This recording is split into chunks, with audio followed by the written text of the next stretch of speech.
반갑습니다. 말씀과 함께 하루를 시작하는 주님의 백성들을 예수님의 이름으로 축복합니다. 2025년 11월 14일 금요일 오늘 주신 말씀은 에스라 9장 9절에서 15절까지입니다.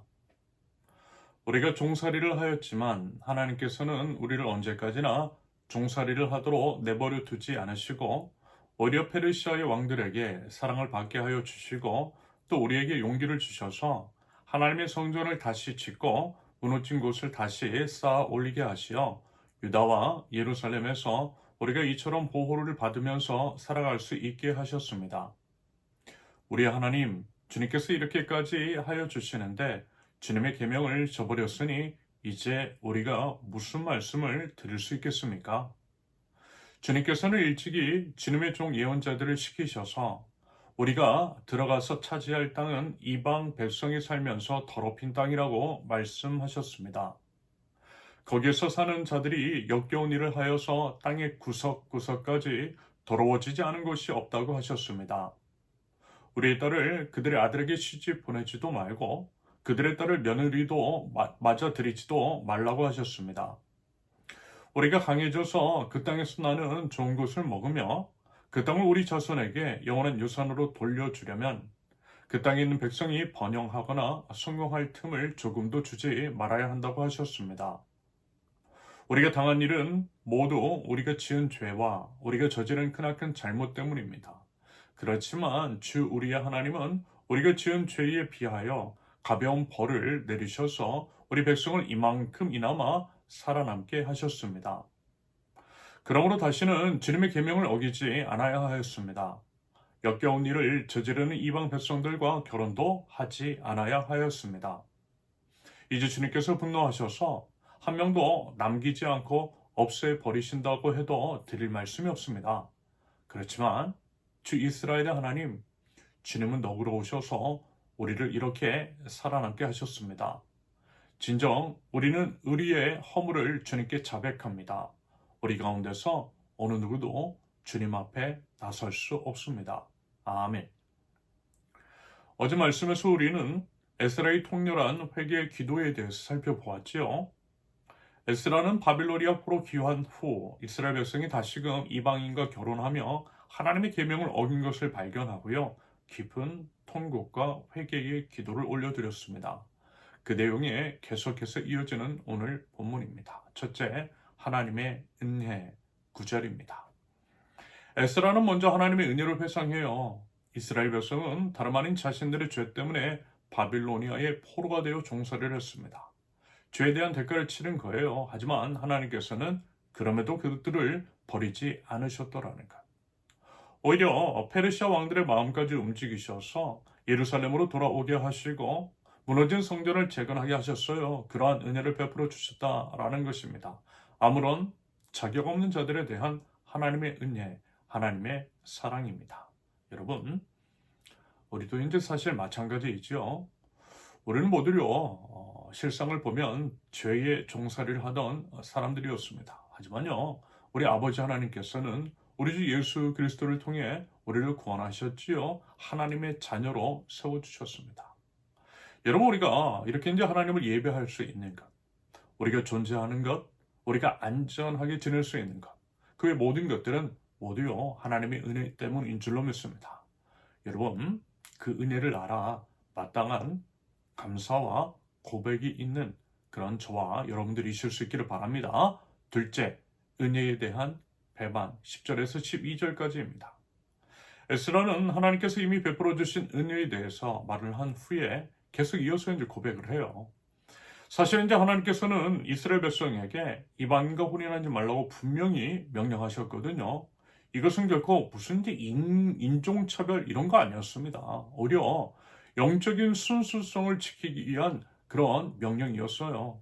왜냐하면 이방인과의 결혼으로 인해 이방 종교와 우상 숭배가 이스라엘의 신앙을 오염시킬 수 있기 때문입니다. 그래서 하나님께서요, 이방인들과의 통혼을 금지하셨던 거예요. 하지만 이스라엘은 다시 똑같은 죄를 반복했다라는 것입니다. 여러분 어떻습니까? 정확하게 우리들의 모습이지요. 하나님의 그 크신 은혜를 받고도 얼마나 쉽게 그 은혜들을 잊어버리고 세상과 타협하는지 모릅니다. 예배 가운데 은혜를 받았다가도 어때요? 세상으로 나가면 금방 세상의 가치관에 묻히게 물드는 우리들입니다. 하나님보다 돈을 더 사랑하고 하나님보다 성공을, 하나님보다 사람의 인정을 더 구하고 살아가고 있는 우리의 현실, 우리의 연약한 민낯인지도 모르겠습니다. 너무나 이제 부끄럽고 너무나 손과 마음뿐인 거죠.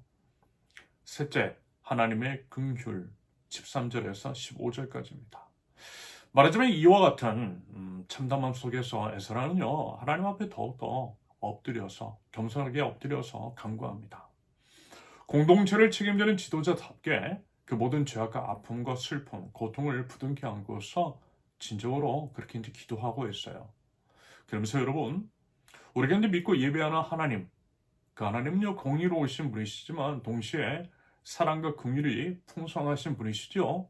심판과 동시에 회복을 약속하신 하나님, 심판과 징계가 아니라 회개와 회복이 하나님의 본심인 줄로 믿습니다. 그래서요, 죄악 가운데 빠진 이스라엘이 받아야 할 심판은 완전한 멸망 그뿐이었지만 하나님은요, 남은 자들을 보존하시고 회복의 기회를 주셨음을 우리는 또한 기억합니다.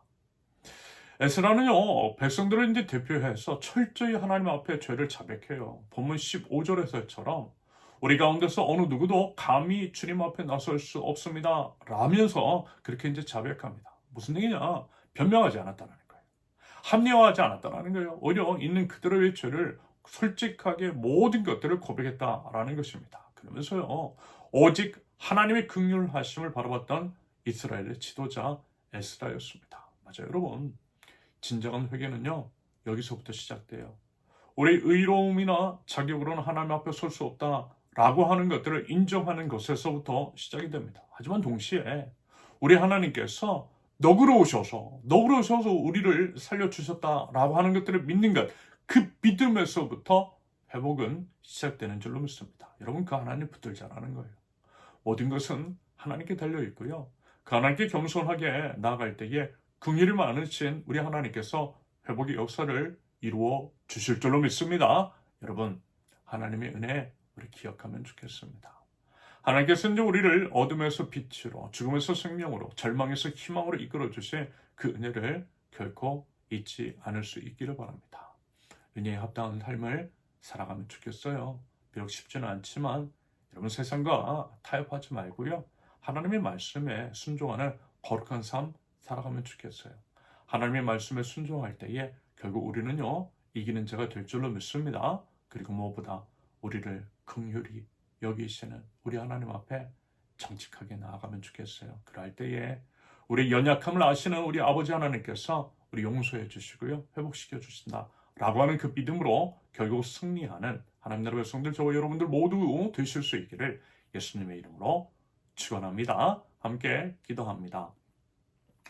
하나님께서 이미 베풀어 주신 은혜를 기억합니다. 비록 연약한 저희는 자꾸만 넘어지고 쓰러지지만 하나님의 사랑과 긍휼하심의 은혜는 변함없이 저희를 향하여 있는 줄로 믿습니다. 하나님, 저희들요 그 믿음 가지고 하나님 앞으로 나아갑니다.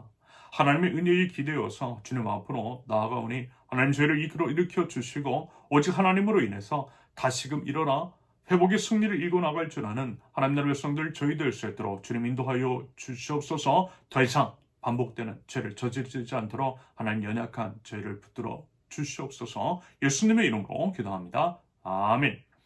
하나님께서 오늘 주신 말씀과 각자의 기도 제목을 놓고 우리 잠시 기도합니다.